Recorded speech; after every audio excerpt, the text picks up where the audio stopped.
IVF చికిత్సలో 25% భారీ discount, free doctor consultation, free ultrasound scan, logo launch, Andro max advanced male infertility centre ను కూడా ప్రారంభించారు.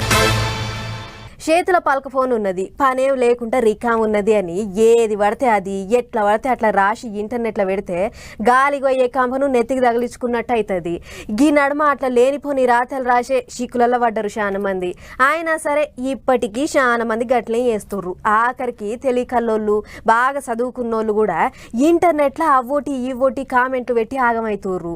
ఇక చూడుర్రి ఆఫీసర్ అమ్మ ముచ్చట్లు ఏటెట్టు తిరుగుతున్నాయో. కలెక్టర్, ఎస్పీలు, పెద్ద పెద్ద ఆఫీసర్ కొలువులకు పరీక్షలు రాసే దాంట్లో దివ్యాంగులకు రిజర్వేషన్లు ఎందుకు అని ఇంటర్నెట్ గుట్లే కామెంట్ రాసి అందరి నోళ్ళల్లో నాంతాంది ఇప్పుడు ఐఏఎస్ ఆఫీసర్ అమ్మ స్మితా సబర్వాల్. ఇక గాముచ్చట్ల మీదనే నారాజయి సివిల్స్ పరీక్ష పాస్ అయ్యి ఇప్పుడు సివిల్స్ పరీక్షకు తయారైతున్న వాళ్ళకు పాఠాలు చెప్తున్న బాలల తక్క పరీక్ష రాద్దాం, ఎవరికి ఎక్కువ మార్కులు వస్తాయో చూసుకుందామని స్మితా సబర్వాల్ కు సవాల్ ఇస్రింది కదా.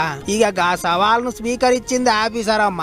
అయితే సివిల్స్ పరీక్ష రాసే ఏజ్ అయిపోయింది కాబట్టి ఇప్పుడు ఏం చేయలేము అన్నట్టు కామెంట్ రాసింది. అంతేకాదు దివ్యాంగ రిజర్వేషన్ ను వాడుకొని సివిల్స్ పరీక్ష పాస్ అయిన బాలలత ఆ రిజర్వేషన్ ను పబ్లిక్ కు సేవ చేసేందుకు వాడుతున్నదా లేకపోతే కోచింగ్ సెంటర్ నడపనికే వాడుకున్నదా అని ప్రశ్నించింది. ఇది ఇట్లుంటే ఇంకో దిక్కు స్మితా సబర్వాల్ ముచ్చట్ల మీద లీడర్లు కూడా గరం అవుతున్నారు.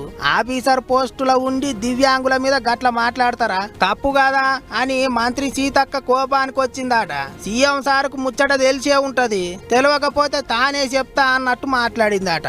దివ్యాంగులు ఎంతో మంది గొప్ప గొప్ప పనులు చేసిండ్రు, గొప్ప గొప్ప స్థాయిలో ఉన్నారు అన్నట్టు సపోర్ట్ చేసిందట మంత్రి. అటు ఏపీ మాజీ మంత్రి జవహర్ కూడా కోపానికి వచ్చిండు. చదువుకుంటే ఉన్నమతి పోయినట్టు గిట్లా మాట్లాడతారా, క్షమాపణ చెప్పకపోతే ఊకునేది లేదంటాండు. గిట్లా ఇంటర్నెట్ గుట్లే పెట్టిన ఒక్క కామెంట్ తోని ఇప్పుడు పొట్టు పొట్టు రచ్చ అవుతున్నది. కొంతమంది ఆఫీసర్ అమ్మకు సపోర్ట్ చేస్తుంటే ఇంత మంది దివ్యాంగులకు సపోర్ట్ చేస్తున్నారు. అంతా చూస్తుంటేనైతే లొల్లి ఇప్పట్లో సలవడేటట్టు లేదు. ముచ్చట సీఎం సార్ దగ్గరికి కూడా పోయేటట్టున్నది. మరి ఏం చేస్తారో చూడాలి.